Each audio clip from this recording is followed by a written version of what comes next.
I woke up to a message from my husband. Contractions have started. The baby is finally coming. The news was about my sister-in-law, Mia, who is about to give birth. I don't usually interact much with Mia, but the thought of my soon-to-be niece filled me with excitement. I called my husband, full of anticipation. But contrary to my expectations, he sounded rushed. Don't come to the hospital. What? I'll go to the hospital. Just don't come, okay? He hung up abruptly. My mind was filled with questions. What was going on? Why would he push me away like that? Little did I know, an unexpected situation awaited me a few hours later. My name is Sophia. I work for a fairly large stationery company. I've been married to William for 2 years. We're not as passionate as we were in the beginning, but we get along well enough. I just turned 30 the other day. William is older than me, 35 this year. Considering our ages, I've been thinking it's about time to consider having children. One day, William went to a barbecue with a colleague. I was home alone when the doorbell rang. I opened the door to find my mother-in-law, Lily. Lily? Sophia, sorry for the sudden visit. I was in the neighborhood and thought I'd stop by. Of course, come on in. Thank you, I will. The apartment where William and I live is about an hour from the in-laws' house, using the highway. It's not too far, but we don't see Lily very often. I didn't see Lily very often because we were close enough to see each other if I wanted to. Occasionally, like today, Lily would drop by while shopping, or we would visit if we had time. I made coffee and served it with some snacks Lily brought. Lily took a sip of her coffee and said, "Thank you," with a pleased expression. Guess what Mia told me? She's pregnant. What? Mia is? Yes, surprising, isn't it? Mia is William's sister and my sister-in-law. She got married a year before us and now lives out of state. Whenever we meet at family gatherings, Mia always greets me warmly. I find her to be a lovely sister, even if she's my sister-in-law. Especially lately, as I've been thinking about having children, Mia's pregnancy feels even more relatable. I have no feelings of jealousy, just pure happiness for her. Mia and her husband have been married for 3 years now. The timing seems right, doesn't it? Lily nodded at my words. Absolutely. They've enjoyed their time as a couple, and now it's time for a child. I remember going through that phase too. I've been thinking about kids as well. I mean, I'm already 30. Don't worry about it. Having kids in your 30s is not uncommon these days. Just go at your own pace. Lily, thank you. We've never had the kind of mother and daughter-in-law drama you see on TV. Lily always greets me with a smile, never pressuring me about having kids. Thanks to her, I've been able to take my time thinking about starting a family. That night, when William returned from the barbecue with his colleague, I brought up my conversation with Lily. Hey, William, Lily came by today, and guess what? Mia is pregnant. Really? Mia is? Yes, can you believe it? We're going to be an uncle and aunt. I wonder if it's a boy or a girl. Exciting, right? Yeah, it's exciting to think about the baby's gender. William's face broke into a smile, tinged with happiness. I felt a slight unease, but assumed he was just happy about the news. At that moment, I genuinely thought so. If he could be this happy about his sister's baby, he should be thinking seriously about having one with me, too. I couldn't help but voice my thoughts. I want a baby, too. What? Sorry, it just slipped out. I'm already 30, and it's about time considering our ages. Oh, right. Sorry. I hadn't really thought about it. No, it's okay. Sorry for bringing it up so suddenly. I apologized, and William said nothing more. I had hoped for words like, I want one too. I want you to have my child. But they never came. Maybe it's understandable that William isn't quite ready for that step. For the past 6 months, he's been coming home late, working overtime almost every day. I always come home after the date has changed. He even works on weekends sometimes. With his busy schedule, he probably doesn't have time to think about kids. I took it that way and didn't bring up the subject again. 3 months later, William was out for work on his day off. Lily called and said she'd bring lunch over. "Lily, you didn't have to go to the trouble." "It's fine. I had some shopping to do nearby." "I was planning to have a simple lunch alone, so this is a treat." "Good, then." As we ate the lunch Lily brought, we chatted about this and that. When the conversation turned to Mia's pregnancy, I asked Lily something that had been on my mind. "By the way, do you know the gender of Mia's baby yet?" "Yes, she just told me 3 days ago. It was the first I'd heard." "Oh, so you know then?" "Yes, it's a girl." "A girl. That's so cute. Girls' clothes are adorable." "They can be expensive, though. But really, as long as the baby is healthy, that's what matters." "Absolutely. I hope Mia's baby is born healthy." "Let's all look forward to it." According to Lily, Mia's plans to give birth at a hospital near Lily's house. After the birth, she'll stay at the in-laws' house for a while, so we'll have a chance to visit. I'll come by when things have settled down. With that, a pleased Lily left. 2 weeks later, I ended up working late and didn't get home until after 11 p.m. Just as I got out of the bath, William came home. "Welcome back, William. You're late again, huh?" You too, Sophia. Just out of the bath? "Yeah, I had to work late, unusually." So it's good you're here. There's something I want to ask you." "What is it?" William showed me his phone screen and asked, "Which one do you think is best?" Displayed were various types of baby cribs. "There are so many options," he said, his face seemingly glowing as he showed me the screen. That's when I felt a strange sense of discomfort. If William is looking at baby cribs now, it must be a gift for Mia. That's not out of the question. But William is usually frugal, even with me. He keeps my birthday gift strictly under $100. So it didn't make sense that he considered buying a crib for Mia that cost over $500. I cautiously spoke up as he happily browsed through the cribs. Is this crib a gift for Mia?" Yeah, it is. She's my sister, after all. I should do something nice for her." "Wouldn't it be best to ask Mia directly? People have preferences or sizes or specific features." You're right. I'll ask Mia directly."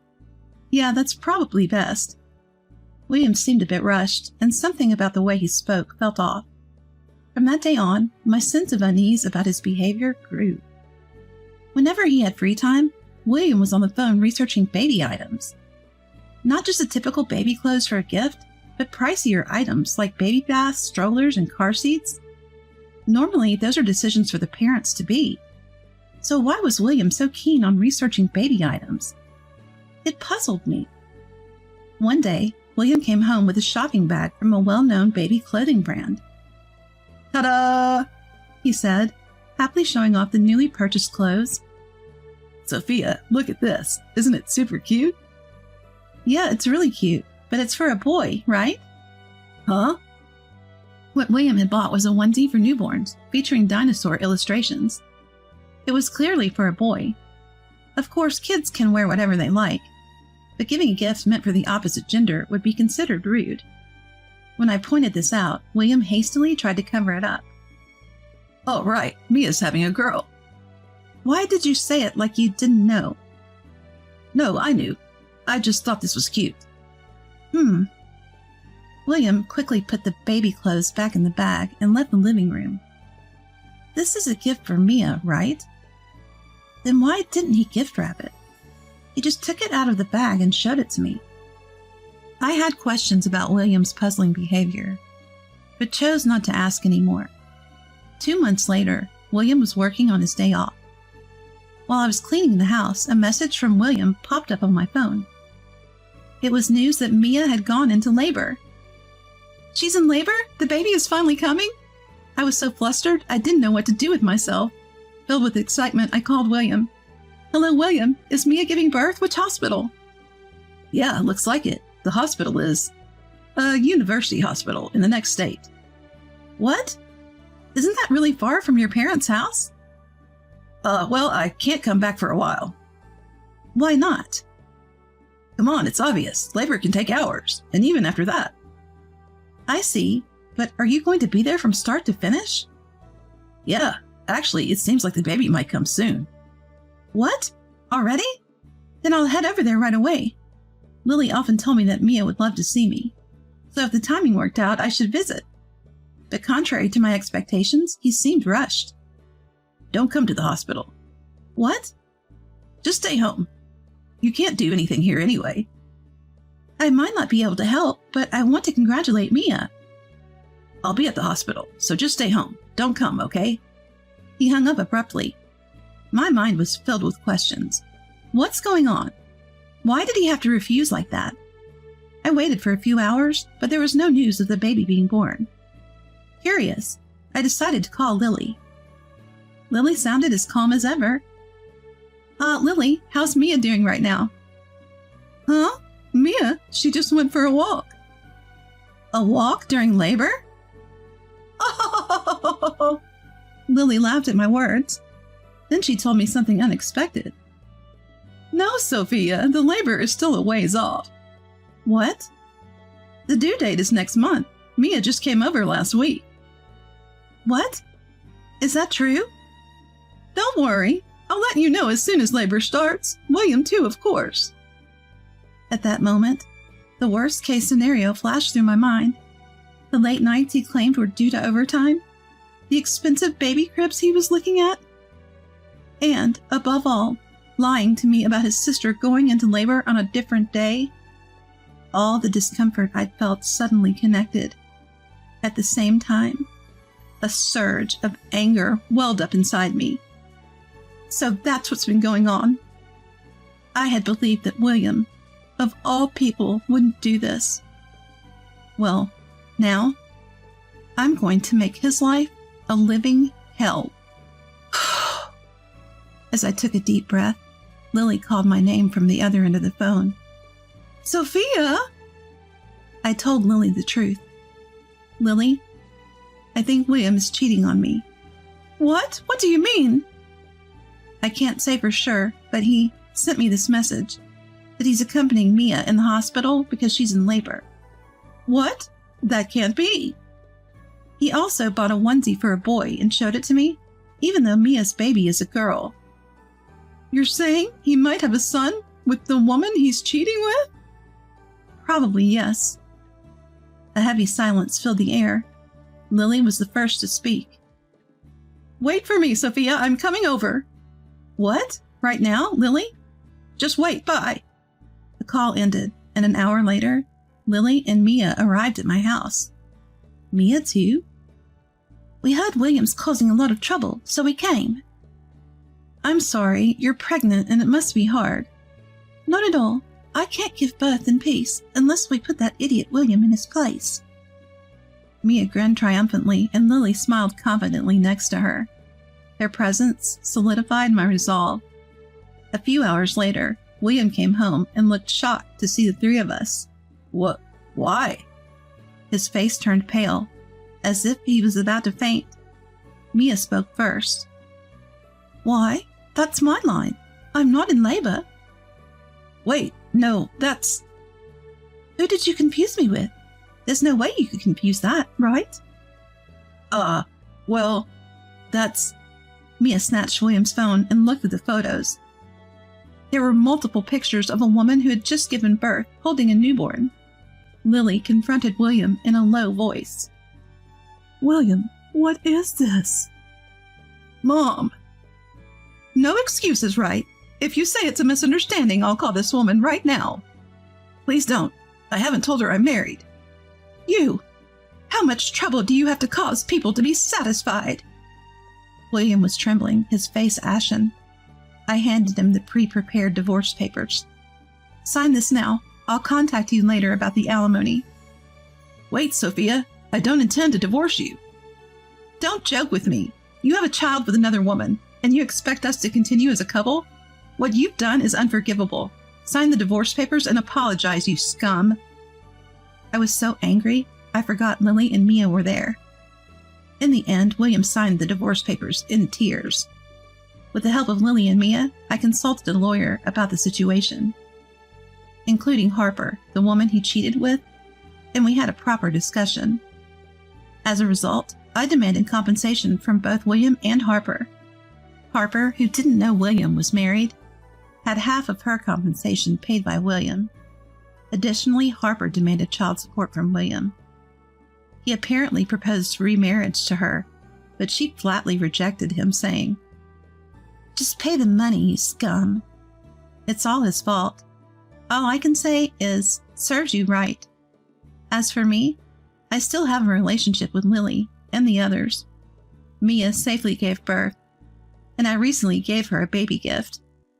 At that time, Mia said, "Even if you cut ties with that idiot William, you're still you, Sophia, and this child is still your niece." I can't express how much her kindness saved me. If Lily and Mia hadn't come that day, things wouldn't have ended so cleanly. With gratitude in my heart, I plan to slowly repay their kindness.